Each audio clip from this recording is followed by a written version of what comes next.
Hello everyone, welcome back to my channel Jyoti physics lecture. ये HPSC का जो PGT physics का 2023 का एग्ज़ाम हुआ है उसी का सॉल्यूशन मैं कंटिन्यू कर रही हूँ। आप सबकी रिक्वेस्ट आ रही है कि मैम उस सॉल्यूशन को कंटिन्यू कीजिए। तो नेक्स्ट क्वेश्चन मेरे पास क्या आया हुआ था कि प्रिंसिपल क्वांटम नंबर n = 3 के लिए possible values of l orbital quantum number क्या रहेगा। We know very well l varies from 0 to n-1। n आपके पास 3 है तो l की वैल्यू कहाँ से कहाँ वेरी करेगी, 0 से n-1, यानी 0 to 3 - 1 2। तो 0 से 2 में कौन सा नंबर आ रहा है, 0 1 2। So first option is right answer. Next question आया हुआ है, if temperature of the sink of Carnot engine is absolute 0 then its efficiency is.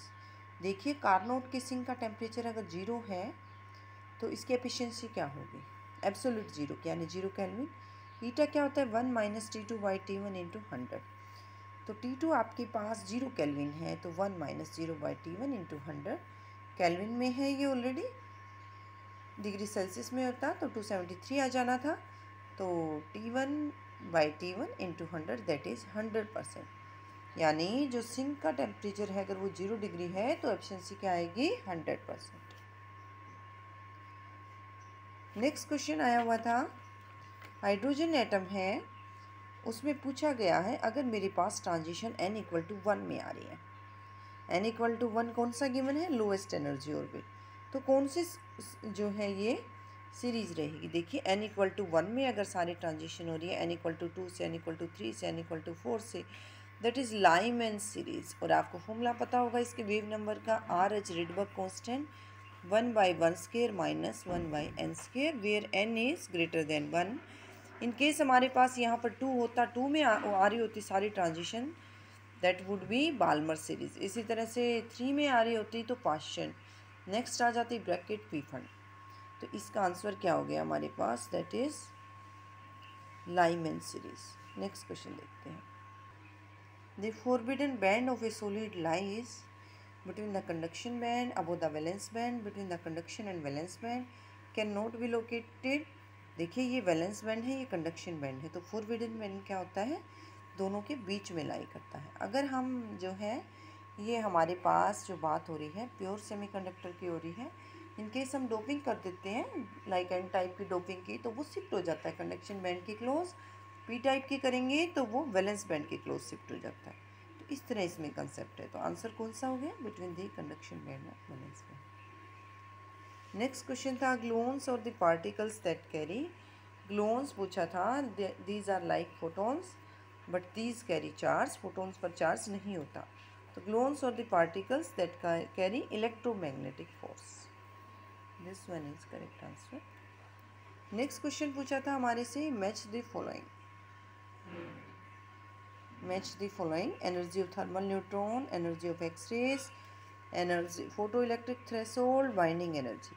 देखिए सबसे पहले आपको आइडिया आ रहा होगा कि बाइंडिंग एनर्जी ऑफ न्यूक्लियम क्या होता है, 8 मेगा इलेक्ट्रॉन वोल्ट हाई होता है।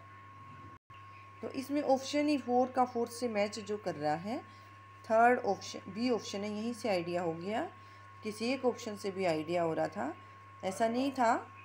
सो यहाँ से आप देख सकते हैं एनर्जी ऑफ थर्मल न्यूट्रॉन जो है 0.025 इलेक्ट्रॉन वोल्ट, फोटो इलेक्ट्रिक जो है आपसे थ्रेशोल्ड पूछी थी, दैट इज़ 3 इलेक्ट्रॉन वोल्ट किसी मेटल की फोटो इलेक्ट्रिक थ्रेशोल्ड, यानी उस एनर्जी के बिना जो है आपके इलेक्ट्रॉन मेटल की सरफेस से नहीं निकलेंगे।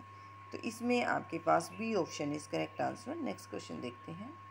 नेक्स्ट क्वेश्चन आपसे पूछा था, इलेक्ट्रॉन है जिसका मास 9.1 × 10⁻³ kg है, वेलोसिटी गिवन है 9.93 × 10⁴ मीटर/सेकेंड।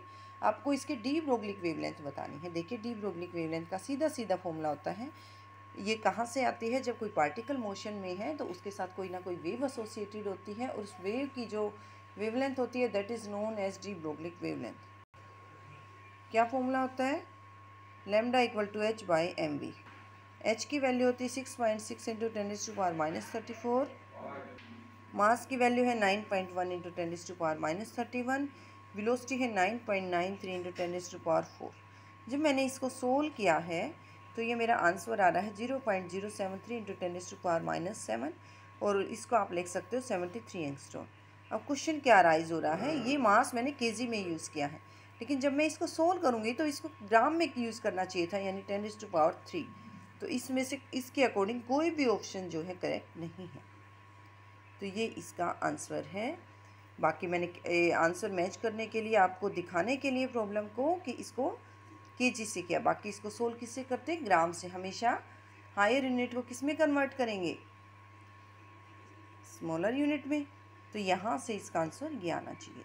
सो केजी के अकॉर्डिंग इसका आंसर बस एक ही ऑप्शन मैच कर रहा था, बाकी इसका आंसर ये नहीं है करेक्ट। तो इस तरह से मैं सॉल्यूशन डालती रहूँगी। आप सबकी रिक्वेस्ट आ रही थी कि मैम कंप्लीट पेपर सोल्व करा दीजिए। Thank you.